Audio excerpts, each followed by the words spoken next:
Entry हो जाती है लेडी तामायो की और वो डायरेक्टली मुजान के पेट के अंदर अपना हाथ घुसा देती है। मुजान बहुत ही ज्यादा गुस्से में ये रियलाइज करता है कि तामायो किसी ब्लड डीमन आर्ट का यूज कर रही है, उसी वजह से वो छुपी भी थी और ये ब्लैक ब्रांचेस भी किसी ब्लड डीमन आर्ट से ही हो रहे हैं। फिर तामायो बड़ी बैडस तरीके से बताती है कि जो ड्रग मैंने अभी अभी तुम्हारे अंदर डाला है वो ड्रग डीमंस को इंसान बना देता है। और मुजान ये सुनते ही कम्प्लीटली शॉक्ड। वो फिर तामायो से पूछता है कि ये इम्पॉसिबल है। तामायो उस पर बोलती है कि ये इम्पॉसिबल था लेकिन अब ये पॉसिबल है किसी की मदद से। फिर तामायो रोने लगती है और बोलती है कि बस वो चाहती थी कि वो अपनी बीमारी से रिकवर कर ले और अपने बच्चों को बड़ा होते हुए देखे, लेकिन मुजान किबुत्सुजी ने उसकी फैमिली को मार दिया और उसे भी एक डीमन बना दिया। मुजान उससे बोलता है कि तुम झूठ मत बोलो, तुमने भी बहुत सारे इंसानों को खाया है और सच तो ये है कि इस सब में तुम्हें भी बहुत मजा आया है। जिस पर तामायो रोते हुए कहती है कि उसे पता है उसने गलत काम करे हैं, क्योंकि वो डीमन बन गई थी इसलिए उसे इंसानों को खाना पड़ा, लेकिन वो अपनी गलती का भुगतान करेगी मुजान किबुत्सुजी को मारकर। और तभी मेंशन पर सबसे पहला हाशिरा आ जाता है जो कि था द स्टोन हाशिरा गियोमे।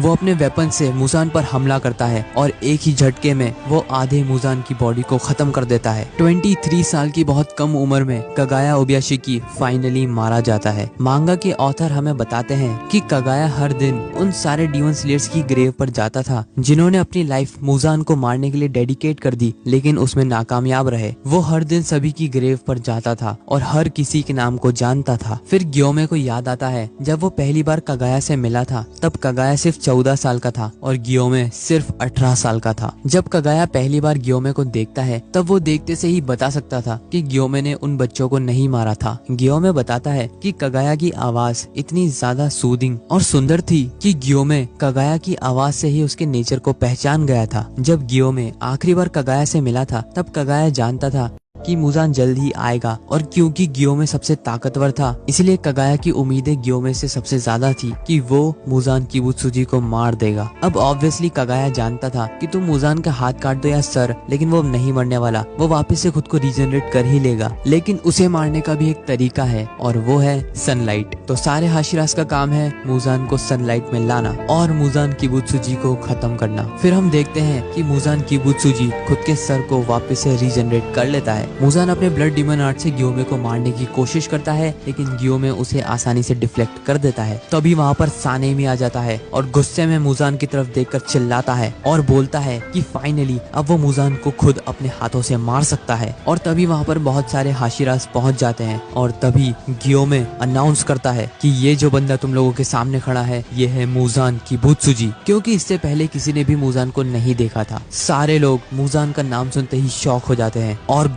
मार देता है और मित्सुरी से पूछता है कि कहीं उसे कोई चोट तो नहीं लगी, जिस पर मित्सुरी ब्लश करते हुए मना करती है। इसके बाद हम लोग देखते हैं गियोमे और मुइचिरो को जो कि इन्फिनिटी कैसल में भाग रहे थे। फिर मुइचिरो गियोमे से बोलता है कि यहाँ पर जितने भी डीमंस को हम मार रहे हैं सभी लगभग लोअर मून्स की लेवल पे हैं, जिस पर गियोमे कहता है मुझे भी ऐसा ही लगता है। जिसके बाद मुइचिरो इमोशनल होके बोलता है कि उसे आज भी याद है जब वो लगभग मर ही गया था, तब और कोई नहीं मेरी मदद के लिए मास्टर कगाया आए थे और मेरे बहुत ही खराब समय में उन्होंने मुझे बहुत ही अच्छी ट्रीटमेंट दी। और ये सब सिर्फ मेरे साथ ही नहीं, मास्टर कगाया सारे डीमन स्लेयर्स को एक जैसा ही मानते थे। और तभी मुइचिरो की आंखों में आंसू और गुस्सा भर जाते हैं, ये कहते हुए कि मुजान किबुत्सुजी ने मेरे मास्टर को नहीं मेरे सेकंड फादर को मारा है और अब फर्क नहीं पड़ता कि मुजान कितना पावरफुल है, मैं उसे नर्क पहुंचा कर ही दम लूंगा। और इस बात पर गुस्से में गियोमे बोलता है मैं भी। जिसके बाद हम लोग देखते हैं सानेमी को जो कि इन्फिनिटी कैसल में कहीं बैठकर रो रहा था। सानेमी सोचता है कि वो मास्टर कगाया को नहीं बचा पाया और इस चीज से सानेमी बहुत ज्यादा ही गुस्से में था। तभी वहाँ पर कुछ लोअर मून लेवल के डीमंस आ जाते हैं, लेकिन सानेमी एक ही झटके में सभी को खत्म कर देता है। जिसके बाद हम लोग देखते हैं इनोस्के को जो कि इन्फिनिटी कैसल के अंदर आ चुका है और वो बहुत ही ज्यादा एक्साइटेड है एज एवर, क्योंकि वो अपने नए मूव्स अलग अलग डीमंस पर ट्राई करना चाहता था। जिसके बाद हम लोग देखते हैं जेनित्सु को जो कि इन्फिनिटी कैसल में दौड़ रहा था और किसी आवाज का पीछा कर रहा था, ये कहते हुए कि ये जो बंदा है इसे माफ नहीं किया जा सकता था। इसके बाद हम लोग देखते हैं इंसेक्ट हाशिरा शिनोबू को, जिसे पास ही के रूम में से खून की बदबू आती है। जैसे ही शिनोबू उस गेट को खोलती है, वो देखती है कई सारी लड़कियों की लाशें एक ही जगह पर बिछी हुई थी और उन सभी के ऊपर बैठा था एक डीमन, जो कि और कोई नहीं अपर रैंक 2 डोमा था। और तभी शिनोबू को याद आता है कि उसकी बहन ने उसे बताया था कि जिस डीमन ने उसे मारा है वो डीमन अपने सर पर ताज रखता है, लाल कलर के कपड़े पहनता है, उसकी आंखें रेनबो कलर की हैं और उसके हाथ में गोल्डन कलर के फैंस भी हैं, जिससे वो समझ जाती है कि डोमा ने ही उसकी बड़ी बहन को मारा था। और जैसे ही शिनोबू ये समझ जाती है, उसका गुस्सा नेक्स्ट लेवल पर पहुंच जाता है। वहीं दूसरी तरफ हम लोग देखते हैं जेनित्सु को, जो कि किसी रूम के अंदर एंटर करता है और बोलता है कि मैं जानता हूँ तुम अंदर हो, अब बिना टाइम वेस्ट किए फटाफट बाहर निकलो। तभी सामने वाले गेट में से एक डीमन बाहर निकलता है, ये कहते हुए कि अपने सीनियर से कोई भला ऐसे बातें करता है, तुम अभी भी पहले की तरह ही हो